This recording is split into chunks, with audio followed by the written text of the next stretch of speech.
प्रकार से। देखिए अब इस सवाल को देखिए, ये 5वां और 7वां सेम सवाल है, तो 5वां यानी 7वां ही आपको बना करके दिखाते हैं। सबसे पहले यहाँ क्या कर लेंगे, मान लेंगे, माना कि x बराबर 0.3, देखिए 3 के ऊपर रेखा नहीं लगा हुआ है, इसीलिए 3 का दोहराव नहीं होगा, सिर्फ 2 के ऊपर अंकों का दोहराव हो रहा है, तो मैं भी सिर्फ 2 को क्या कर देंगे, यानी दोहरा देंगे। अब आपका समीकरण 1 बन करके तैयार हो गया। अब क्या करते हैं कि समीकरण 1 में देखिए कई अंकों के बाद अंकों का दोहराव हो रहा है, तो 1 अंकों के बाद अंकों का दोहराव हो रहा है, तो आपको क्या करना होगा, इसमें 1 पर 1 0 यानी 10 से गुना करना होगा। 10 से गुना करने पर, तो 10 से जब आप गुना कीजिएगा तो क्या हो जाएगा, ये 10x बराबर, ये 1 अंक इधर भागेगा, क्योंकि 1 पर 1 0 है, इसीलिए 1 अंक भागेगा। अगर 2 0 रहता तो 2 अंक भागता, तो ये दशमलव उठ करके यहाँ आ जाएगा, यानी 3.2222, ये आपका समीकरण दूसरा हो जाएगा। अब देखते हैं कि दशमलव के बाद मेरा अंक बराबर है कि नहीं है। तो यहाँ देख रहे हैं समीकरण 2 में कि दशमलव के बाद 2 है, लेकिन यहाँ देख रहे हैं दशमलव के बाद 3 है कि नहीं है। दोस्तों यही चीज समझना है। इससे पहले हमारा 1 गो और 2 यानी 1 समीकरण और दूसरा समीकरण बनाते थे, तो उसमें दशमलव के बाद अंक मिल जाता था, समान हो जाता था। लेकिन इसमें आप देख रहे हैं ना, दशमलव के बाद 2 है, इसमें दशमलव के बाद 3 आ गया है, तो ये आपके बैलेंस को खराब कर सकता है। इसीलिए इसमें आपको एगो और समीकरण बनाने की जरूरत होगी। तो देखिए हम आपको हमेशा बोले हैं कि अगर और आगे बनाने की जरूरत होगी तो बनाएंगे।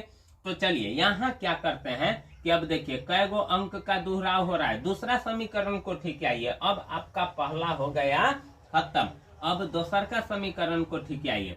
तो इसमें देख रहे हैं कि सिर्फ दशमलव के बाद 2 यानी सिर्फ 1 अंक का दोहराव हो रहा है, तो फिर 1 पर 1 0 से गुना कर दीजिए। तो यहाँ लिखते हैं समीकरण 2 में 10 से गुना करने पर, समीकरण 2 में 10 से गुना करने पर, तो समीकरण 2 आपका कितना है, यही ना है। तो 1 पर 1 0 है, तो फिर ये दशमलव भाग जाएगा इधर, तो 10x बराबर क्या हो जाएगा, देखिए यानी ये दशमलव अब यहाँ आ जाएगा, तो 32.2222, ये आपका समीकरण हो जाएगा 3। देख रहे हैं कि ना, हमको और आगे बनाने की जरूरत हुआ है तो हम बनाए हैं।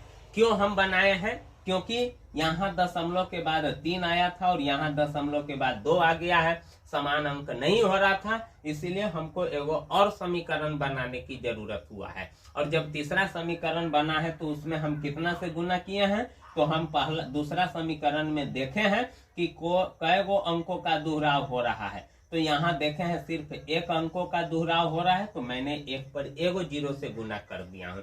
अगर 2 अंकों का दोहराव होता तो मैं 2 0 से गुना करता, अगर 3 अंकों का दोहराव होता तो 3 को 0 से गुना करते।